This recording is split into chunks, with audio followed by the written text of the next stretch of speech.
What's going on, y'all? Boy, Darius back in for another video, and this time I decided to do something a little different here on the channel.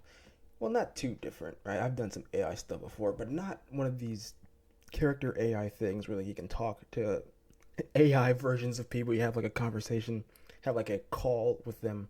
I've seen some other people do this. I started watching I'm Dante. He did one with like AI Tom Cruise.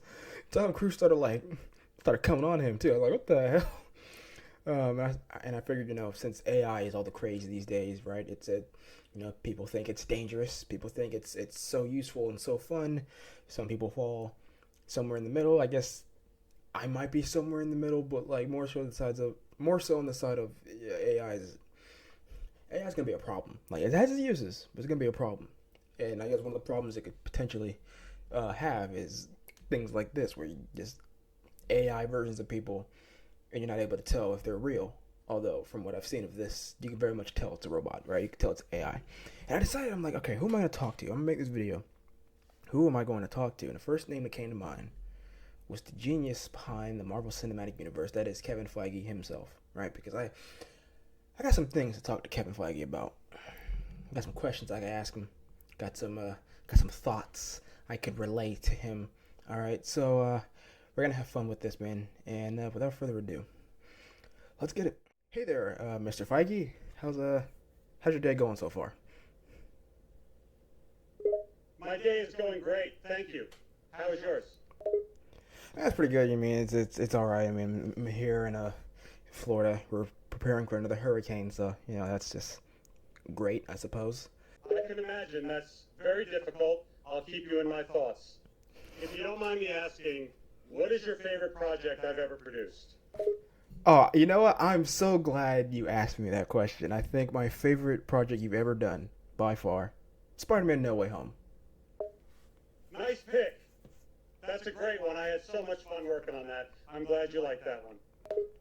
Yeah, I guess I wanted to get your thoughts on like how that all came together, right? Like how'd you get Toby and Andrew and Tom all together for one movie? It's like insane. It honestly was a really difficult process, but it was made easier by the fact everyone was so excited about the project. We wanted to do the fans right by giving them something like that, and we worked hard to get it all together for everyone. Okay, so I have a question about that movie. Why did that movie not feature Topher Grace's Venom, James Franco's New Goblin, or Dane DeHaan's Green Goblin? Like I noticed those villains were missing, as well as Rhino. We wanted to keep the movie focused on the three Peter Parkers and their villains, and it was hard enough to get all of that going without having to find more room to squeeze in more characters in a movie that already had over 20 characters.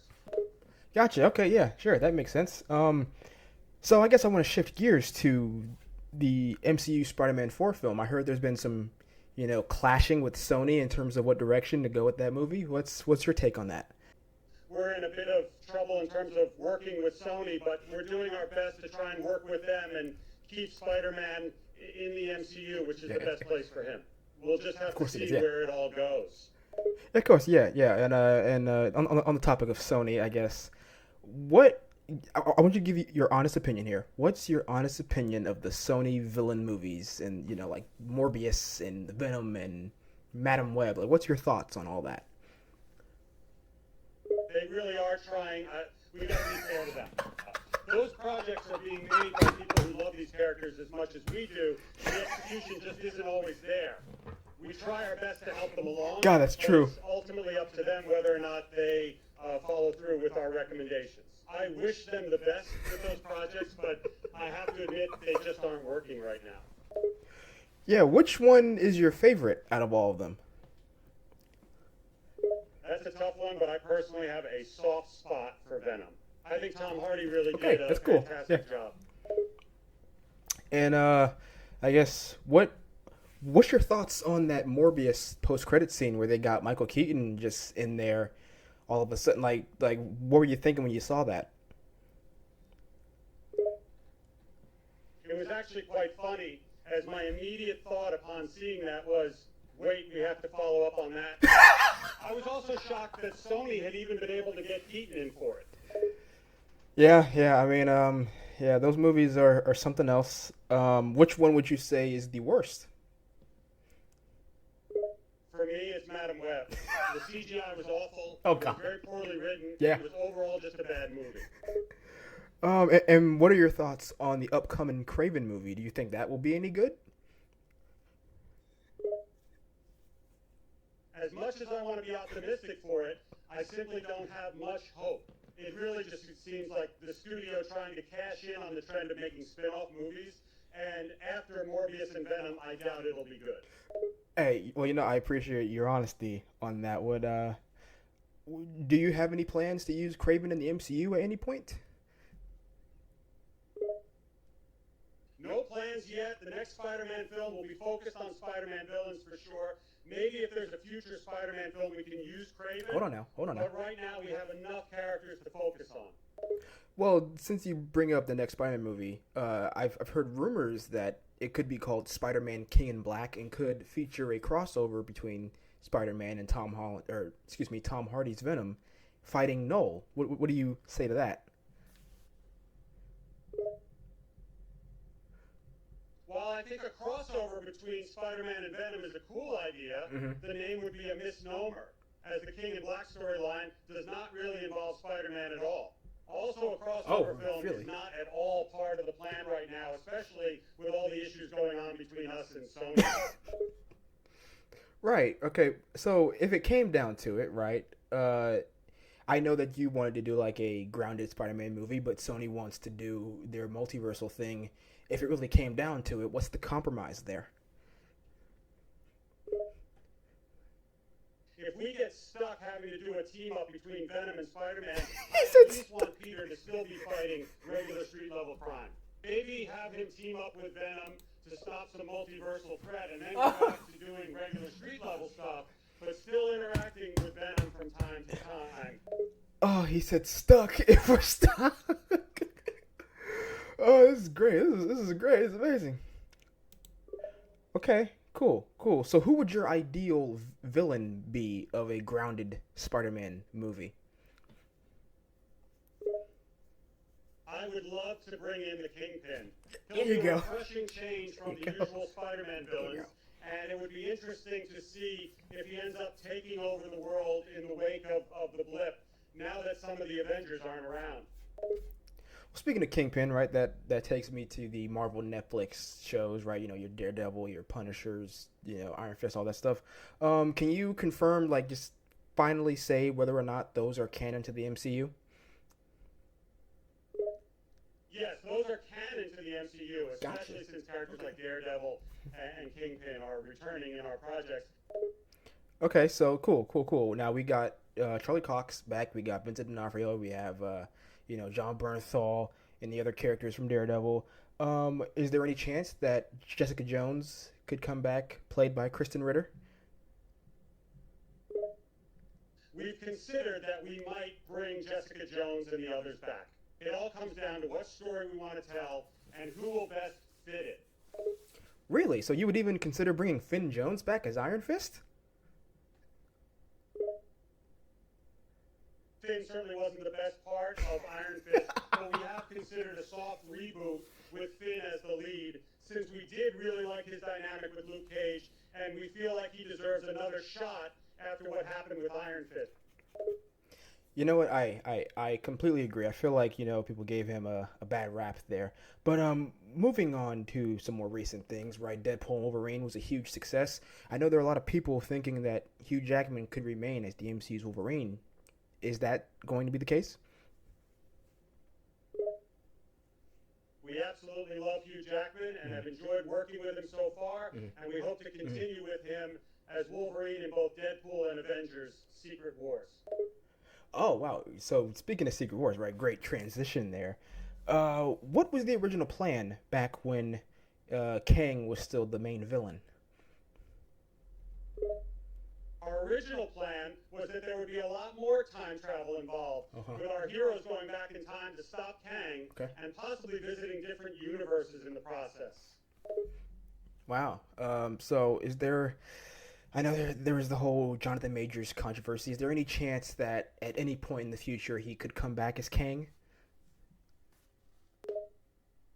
We have considered it, but Oh, for the really? sake of avoiding any more controversies, Gotcha. we're most likely going to recast. Oh wow. Well, I have to ask a question then. Why didn't you recast now instead of going to Robert Downey Jr. portraying Doctor Doom? We simply haven't found a good actor to portray Doom yet. We want someone who can do justice for the character, and Downey is a temporary stand-in for the Oh, moment. really? So like, not Matt Mickelson or Killian Murphy or any of those names that people were thinking about? No. We want an actor who can portray an intimidating and powerful leader who will do anything to protect his nation, as well as make the people love them, and we aren't convinced that any of those actors can bring all of that to the table at once. Wow, what shade to Killian Murphy and Matt Mickelson? That's crazy. It's crazy. Um, this is I'm getting some real insights here for Kevin Feige's thought process. Um, so if you did have to recast Kang, who would you pick to replace Jonathan Majors? At the moment, we're considering either Sterling K. Brown or John Boyega as possible options. John Boyega. Wow. I actually. It's funny. Do you really think he would come back to work for Disney after everything that happened with the Star Wars sequel trilogy? Oh, definitely. John is excited to be back to working with Disney. He's not bitter about what happened with Star Wars, and we're eager to give him a better role than he got with that trilogy. I gotta say, this AI that I'm talking to it more. It really does sound like Kevin Feige. Like it's pretty good. It's pretty good. Can I share an idea I have for who John Boyega could play in the MCU? Of course, go ahead. Now, my idea was that he could play Blade because I think the Mahershala Ali movie is just not working out. But like, what do you think about that? Interesting. He would definitely fit the role. I'll bring it up with the team, and we'll see how it goes. Oh my God! I'm about to get the Blade movie. We're about to fix the Blade movie. Man, it's gonna be John Boyega instead of Mahershala Ali. Okay, here we go. So speaking of the Blade movie, that seems to be going through a lot of development issues. Have you considered, moving away from Mahershala Ali? We are definitely thinking of alternatives to the Mahershala Ali Blade movie, especially since it's been stuck in development hell for so long. Okay, so I have a question, right? Was there any plans to do a Blade movie before he came to you and said that he wanted to play Blade? Yes, we did have plans to make a Blade movie at some point. We just never quite got to it because so many other projects were being prioritized. All right. Speaking of projects and stuff, right? Is there any development, any news on the Young Avengers project? We are starting to get everything together, but it's still a little bit too early to start development yet. You'll be hearing much more about it as time goes on. There are some people who think that a Young Avengers project shouldn't be made, right? They think that those characters aren't strong enough to carry their own movie. What do you say to that? Any character can carry their own movie if given the right story. People thought that both the first Iron Man and Guardians of the Galaxy movies would not be successful as well, but That's they true. were both huge success. True. That's absolutely true, Kevin. So speaking of successes, right? Do you think Captain America: Brave New World will have success since it is the next movie up after Deadpool and Wolverine? We definitely think that Captain America: Brave New World will be successful. Mm-hmm. Sam Wilson is a beloved character, Yeah, and he is. returning actors will definitely bring in the views. And what do you have to say to people who say that Sam Wilson is not Captain America? He is simply the Falcon.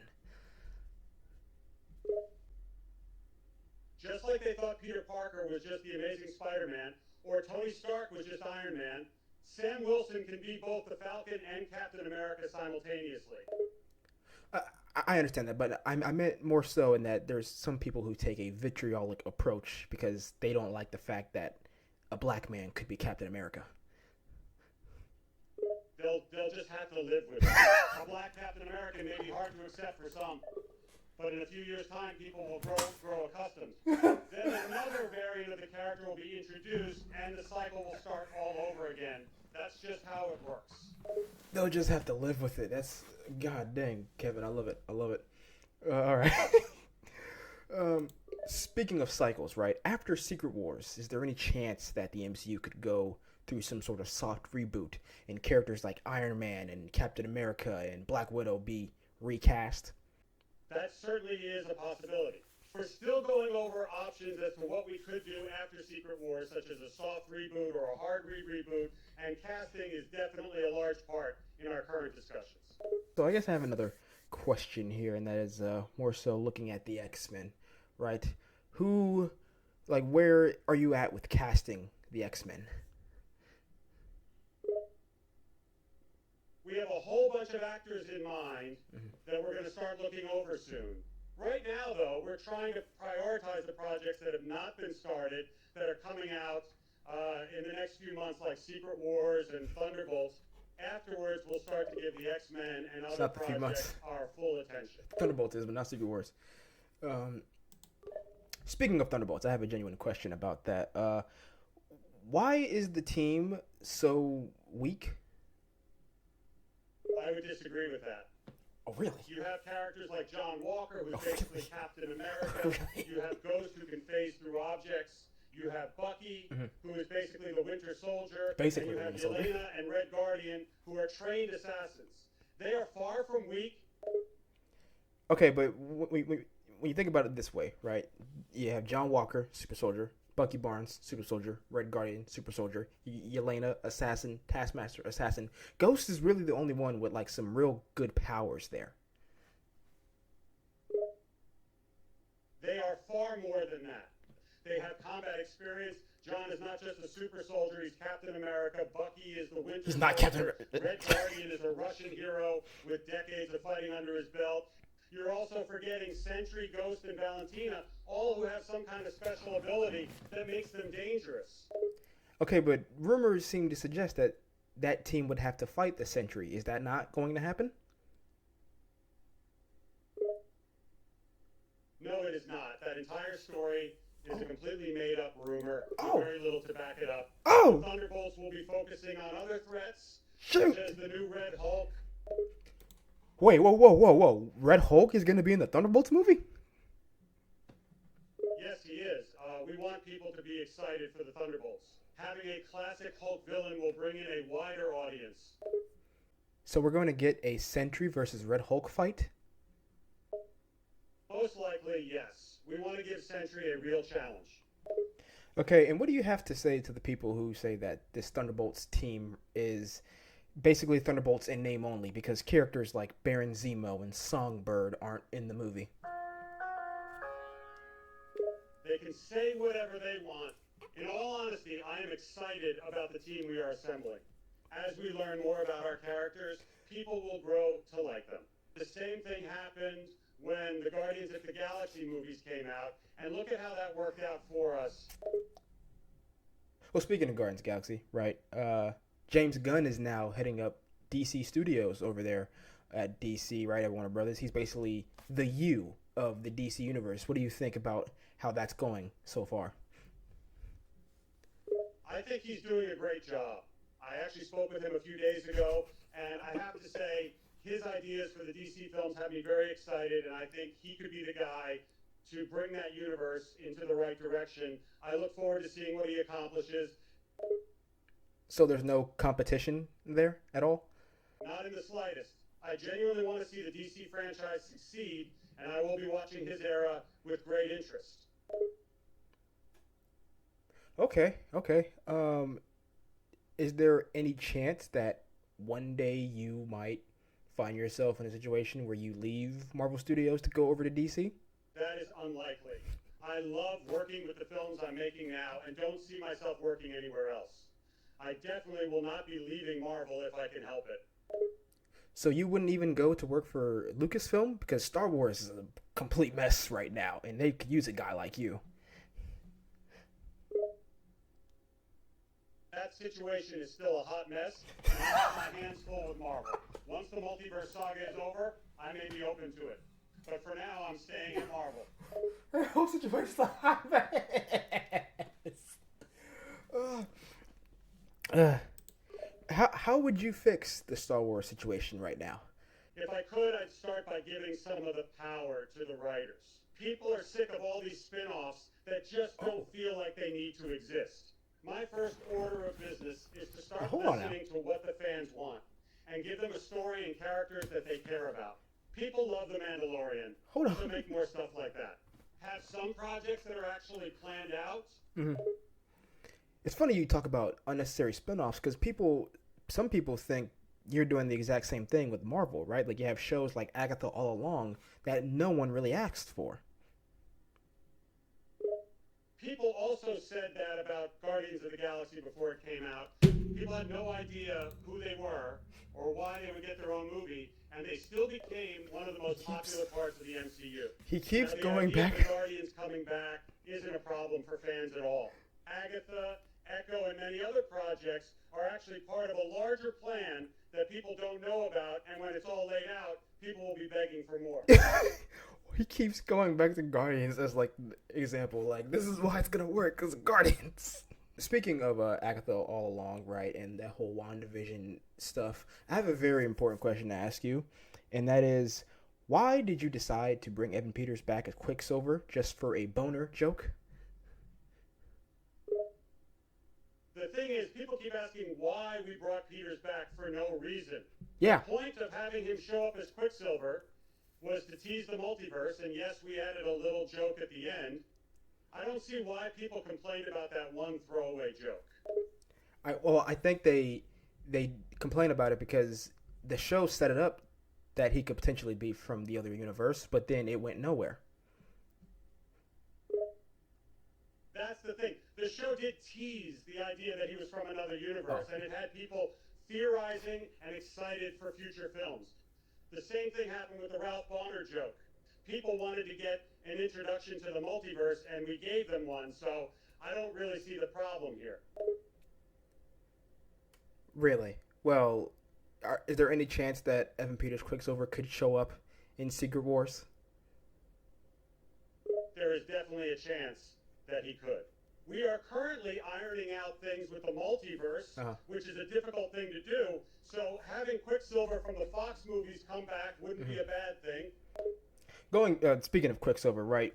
Why did you decide to kill off Quicksilver in Avengers: Age of Ultron? The reason we killed off Quicksilver was because if he survived, we thought it would have ruined the tension. If he didn't die, we thought that people would just expect both him and Wanda to always survive, and it would lower the stakes for Wanda since Quicksilver would always be there to save her. Well, not necessarily. He could have died in an Infinity War by Thanos' hand. That's true, although that would not have impacted nearly as much for Wanda because she was so separated from Quicksilver at that point. Because he was dead! In Avengers: Age of Ultron would have been far more impactful and emotional because it's the two of them against the world. Okay, but is there a reason why he had to die by getting shot? I mean, he's a speedster.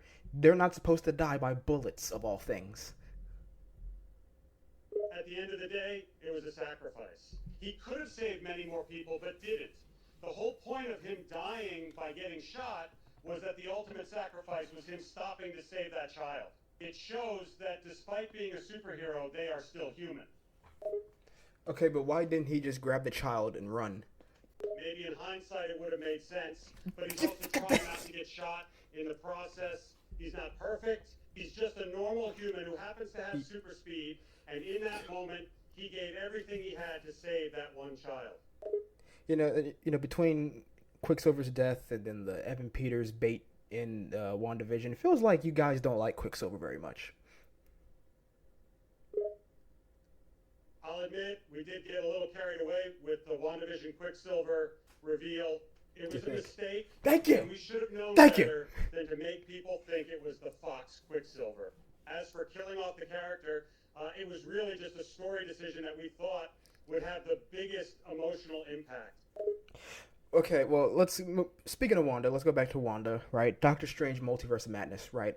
Plenty of people, right, think that that movie ruined Wanda's arc from WandaVision. What do you have to say to that? I think it's silly how some MCU fans seem to think that Yes. characters can only go through one arc or journey.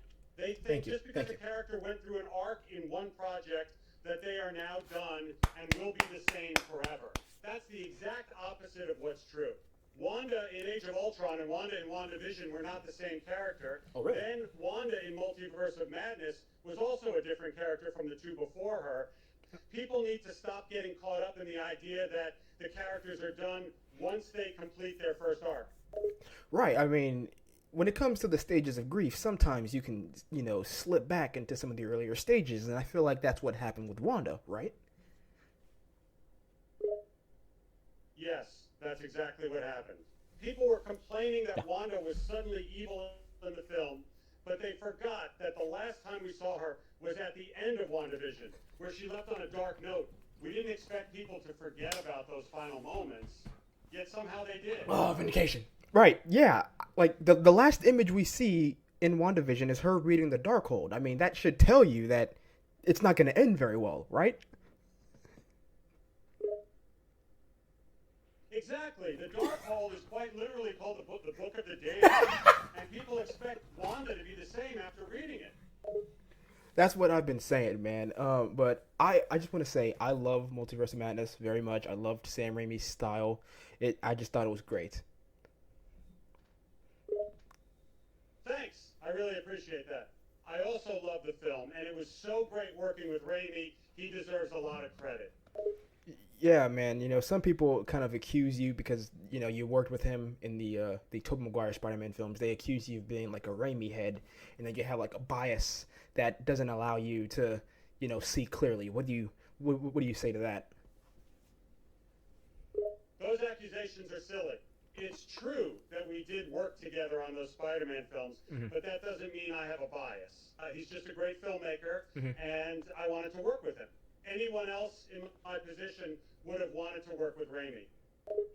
Yeah, and speaking of that, right, there are rumors that he could be working on Doctor Strange 3. I'm very excited by that, right? Can you share any insights into what that movie might be about? We are currently talking with Raimi and a few writers about several ideas. We're talking about having a smaller scale story, Nice. as I like the that. first two were quite big, but we're also tossing around the idea of bringing in some classic Doctor Strange villains such as Nightmare and Mephisto. Speaking of Mephisto, right? Obviously, a lot of people got their hopes up with him in WandaVision. He didn't show up. Is he going to show up at any point, perhaps in Agatha All Along or even Ironheart? A lot of people got carried away with Mephisto, which is surprising, but people seem to expect him every time magic is involved in the MCU.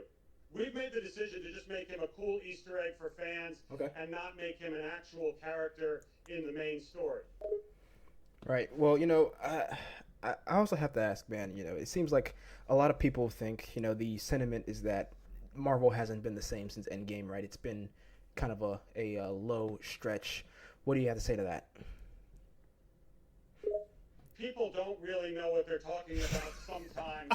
Phase 4 had some incredible projects, such as Shang-Chi, No Way Home, and WandaVision, among others. People are saying the same things now, what they said at the start of Phase 2, when we still hadn't planned the big story ahead. And look how that turned out. That's exactly what I've been telling people, man. Like, movies like Iron Man 3 and Thor the Dark World were not good. Everyone thinks that the MCU before Phase 4 was just amazing all the time, but that wasn't the case, right? Exactly. It feels like we get a repeat of this every few years. Yeah. There's a slump period where people think something is wrong because there hasn't been an Avengers film, and then people start doubting Marvel. Then, a year or two later, people are back to loving Marvel, and the whole thing happens again somewhere down the line. Speaking of Avengers, though, is there a specific reason why there haven't been more Avengers films? Like, we haven't had an Avengers film with this new cast of characters yet. It's going to go right into Avengers Doomsday and Secret Wars. The reason is that Phase 4 was meant to set up and develop the new characters Mm-hmm. just like Phase 1. Mm-hmm. Now we're in Phase 5, Mm-hmm. which is more focused on crossovers. That culminates in Secret Wars, bringing the old and new together to fight a threat that could potentially kill them all. Lastly, I guess, can you share any insight into what happened with the Bo DeMaio situation on X-Men 97? Yes, I can tell you that the entire team is working together on X-Men 97. There's a lot of passion behind the show, and the voice actors and writers are working together on what is supposed to be an exciting continuation revival of the old series. Okay, but what happened with the Bo DeMaio controversy that got him fired from the show? Oh, that. DeMaio was getting into some nasty and toxic behavior on social media. We decided that sort of presence was not the kind we wanted associated with our show. He was fired as a result. So only social media? There was nothing going on in the workplace? I heard that he got reported to HR. He was very good to work with. There were no problems in that regard, but we didn't want to be associated with that kind of attitude when they were out and about online. X-Men is supposed to be a positive and progressive story, but when his behavior began to spread, it didn't look like we were living up to that mission. Right. Well, Kevin, I had a wonderful time here. So many insightful, details you gave. I am. I'm very much looking forward to the next slate of MCU projects, man, and I hope you all knock it out of the park. Thank you so much for stopping by, and I think people are going to end up loving what we have in store for them. That was great. That was great. Oh, I definitely gotta do more of that. It was a pretty good AI voice. Like towards the end there, kind of got real like messed up, but he called Star Wars a mess. Said all you people talking trash about MCU don't know what you're talking about. That was amazing. That was fun. Let me know what you guys thought about AI. Kevin Feige, right? My interview with him, I guess you could call it an interview with him. Went for about 35 minutes or so. Drop in the comments down below. Name me a celebrity that you want me to interview next. An AI celebrity you want me to interview next, man. And maybe even leave some questions, man. Right? Also, while you're doing that, man, hit the subscribe button. Make sure you are notified every time I upload a new video. You can do that by hitting the notification bell, like the video, and I'll see you guys in the next one. Peace.